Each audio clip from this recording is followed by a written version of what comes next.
Okay, guys, today we are going to be reacting to his story. So we are going to be reacting to his story, okay, guys? Not gonna lie, this one kind of looks decent. This looks like a really cool video, not gonna lie.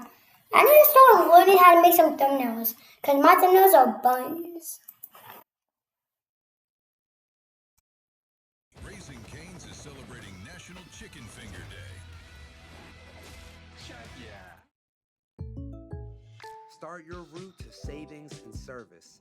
Switch your car insurance to State Farm and save up to $740. Get a quote today. Yes. I appreciate you taking me on this trip. Of course, that's what big brothers do. I just wish there wasn't so much damn snow. Yo, no, that's okay. It's okay, bro. Even though it's a family-friendly YouTube channel, it's okay, though. I mean, it's just a way.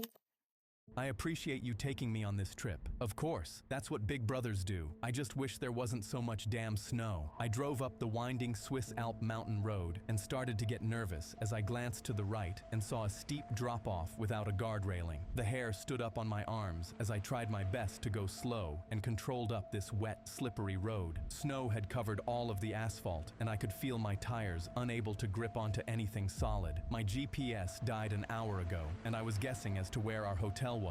Are we getting close? I'm getting hungry. I had no idea that 10-year-olds ate this much. Yeah, we should be there soon. Our hotel should be up here on the left. I quietly panicked, totally unsure. I drove about another 50 feet, went around a curve and felt the wheel shake. I gripped tighter. Whoa, the car's doing something weird. The front end started to move right, then left, then right. Snow was smacking down onto the windshield, and I couldn't see more than 2 feet in front of me. My worst nightmare happened as I lost control of the car. It slid, twisted, and turned. Crap. Oh my God. Hold on. What's happening? I gently pumped the brakes, but that didn't slow us down. Terror coursed through me because we were right on the edge of the cliff and were skating along it. Then I saw a huge tree right in front of us. Put my arm across Carly and desperately tried to swerve away from the tree, but we slammed into it and came to a stop. My adrenaline skyrocketed. Smoke seeped out from under the hood, and I immediately checked on Carly. So let me get this straight. Bo was about to crash his car. No, Bo was about to crash his car. And his immediate thought is like, he did the right thing. But in my perspective, and probably yours too, he's still driving with one hand, even though, like, Bo, he needs 2 hands in order to try and at least fix it just a little bit. Like, every man for themselves, though. You okay? Are you hurt anywhere? I bumped my head, but I think I'm okay. I checked myself over, and I was fine. Carly giggled. That kind of reminded me of when Dad used to drive. He was such a bad driver. I felt relieved we were alive and laughed along with her. Yeah, so was Mom. Remember how we used to take bets to see who ran a red light first? Yeah, she looked away and was gripped by sadness. I know you miss them, pal. I do too. But remember what we talked about? Yes, Dad's the angel on your shoulder. Mom's the angel on mine. And some nights they switch off. Exactly. And they're with us right now at this very moment. She glanced over at her shoulder and smiled. I caressed her head. We're gonna be all right. I just have to figure out a way to call for help. I checked my phone again and saw no reception. Snow started pouring down even worse and covered the windows. I started panicking from feeling trapped and alone in the wilderness. My terror only grew when I thought of how long we could stay in the car without freezing to death. What are we gonna do? I'm thinking on it. Not totally sure just yet. I thought to myself, don't let Carly see that you're afraid. Headlights flashed behind us, and I jolted up. Wait here! I hopped out and quickly started waving my hands. Hey, we need help! Snow engulfed me, and the bitter cold air filled my lungs, shocking my system. The truck slowed down, and a man rolled down his window. What happened? I lost control around the curve. The car's totaled after hitting that tree. Can you give us a ride? Sure. It's pretty lucky I saw you because there's a major snowstorm coming in. I was seriously relieved and signaled to Carly. I grabbed our bags and got into the truck. My name's Trevor. This is Carly. I'm Peter. I can take you to my family's motel. It's just a few miles up the street from here. Peter had long, greasy hair and a tattoo of an old Celtic sword on his wrist, which was unnerving. We drove up the mountain road and pulled into what looked... Wait. Yo, this dude kind of will look like John Wick. He look like John Wick. No, look at this, guys. Yo, tell me this right here doesn't even look a little bit similar to this. Like, the hair is the part that makes me think that, like, look at this, guys, look. from this point up, from like this point up, it looks like him. Like, yeah, guys. Okay, well, let's just keep on doing the video. Celtic sword on his wrist, which was unnerving. We drove up the mountain road and pulled into what looked like an old Victorian Gothic mansion with a freaky-looking stone gargoyle perched in the front. We entered and saw a Not gonna lie, that's an average person that lives in like a Yeti place, not gonna lie. huge entrance with an old, broken, flickering chandelier and boarded up windows with graffiti of ancient symbols sprayed on random walls. The place was empty. Peter dropped our bags down. "Welcome. Can we call a cab to pick us up and take us to our hotel? There's no reception and you can't leave because of the storm. You have no choice but to stay here." I was disappointed because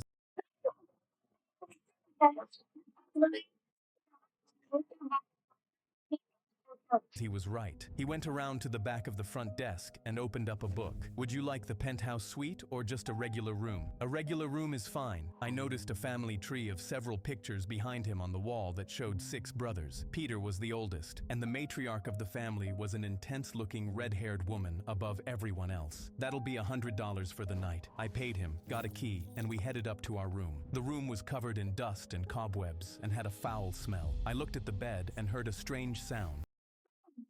No, the $100. No, it looks like $100 is that dude's net worth, bro.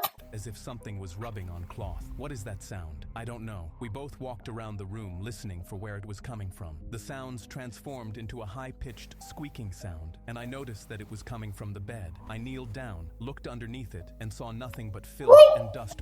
Who's this fucking beautiful? So much noises. He said that would be $100 for that night, which is insanely overpriced for a house like that.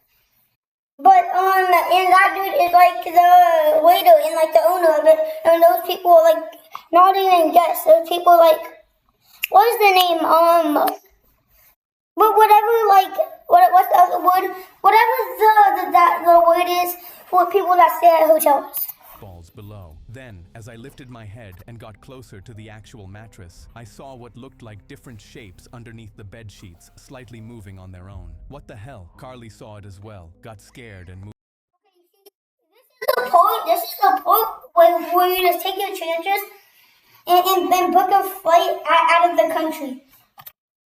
Moved away. That's okay. Just stay over there. What in the hell could possibly be underneath the sheet? I put my hand down on top of the sheet and felt several things moving and hissing below it. It brushed and tickled my palm, giving me the creeps. It feels like some kind of animal or something. I was terrified to uncover whatever was moving, but I would have to do it at some point if we wanted to sleep. I slowly gripped onto the edge of the bedspread, cringed out of fear with what might be underneath it, and ripped off the top sheet. Then, I immediately felt 3 flying cockroaches leap onto my forearm.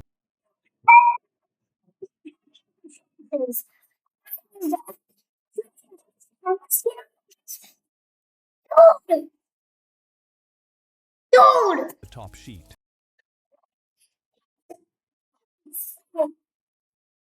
Cockroaches? Then, I immediately felt 3 flying cockroaches leap onto my forearm, my stomach, and my neck. I twisted and batted the bugs off of me. Hey, I need to launch a campaign in 2 weeks. You're so lucky I'm not the kind of person to say your but he is. Okay, Elena, I'm scared. we need a great brief.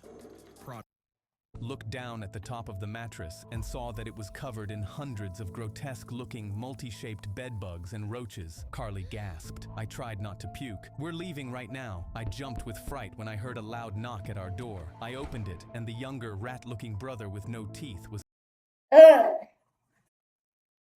But if I'm being dead honest with you, I would have taken my chances with that snowstorm. I would rather freeze to death than sleeping with cockroaches, and that's just scary as it is. And then me opening up the door to somebody looking like Ratatouille. But I'm taking my chances. Standing there. "Hi, we haven't met yet. My name's Charlie. I'm the nice brother." But Bro, the only thing, bro, the only thing that starts with a C is this hairline, bro.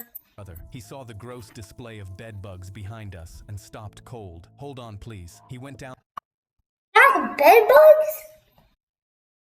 Oh, bro, that is just disgusting. Saw the gross display of bed bugs behind us and stopped cold. Hold on, please. He went down the hallway, went into a closet, grabbed a flamethrower, walked in, and set the entire bed on flames. He scorched every living creepy crawly there was. The smell of burnt, charred bugs was overwhelming. There you go. All Never let this man cook a meal for you, bro. better. We want another room. Now. That's very understandable. Follow me, please. I was getting more and more nervous because we were trapped, and I could tell that Carly was genuinely afraid of these guys. We walked out into the hallway and followed him towards a room at the very end of the floor. He unlocked it, and we followed him in. It looked like a large storage room that had a lot of old furniture in it. Why are you showing us this room? Because it's our nicest accommodations. Just follow me. We walked into the room, and out of the corner of my eye, I saw him grab a metal pipe and swing it at my head. I barely moved out of the way, but still took a hard shot to the side of my head. I stumbled back to the ground and heard Carly scream. I saw stars and the room started spinning. Then I saw him grab Carly, lift her over his shoulder and run away. I tried to go after him, but stumbled and face planted into the hardwood floor. I was in and out of consciousness. Then I heard the door we came in get Dude.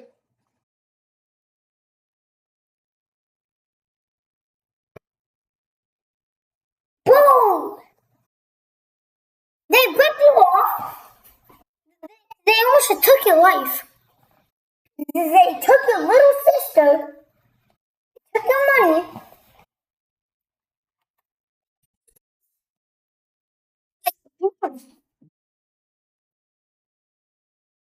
Dude, why did you trust the somebody that looks like John Wick, drives a truck, and drives a truck inside of the snowy mountains, like cliffs? One wrong slip and you're slipping off that mountain. Why?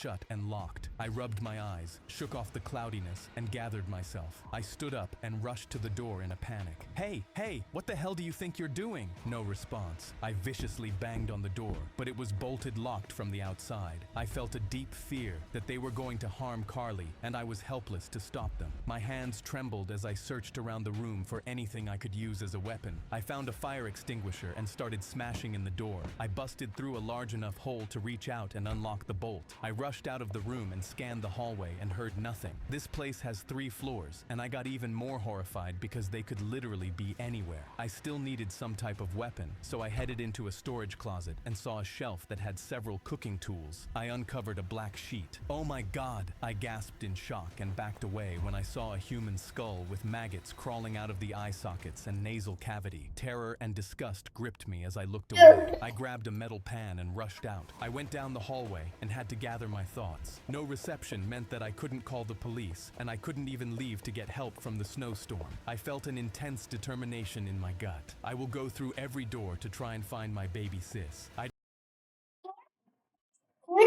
if you do knock that one guy out and get your sister, first of all, how are you gonna leave?